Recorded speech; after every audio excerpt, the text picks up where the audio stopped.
அம்மா இதை நான் வாங்கியே மாட்டேன். ஏன்னா மீன் வெட்டுறது 150 கொடுத்து போயிட்டே இருப்பாரு.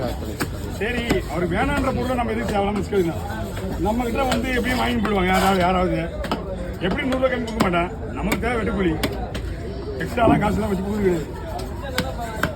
ஆனால் சதை நிறைய இருக்குதுல, நல்லா சதை தான். Super super super.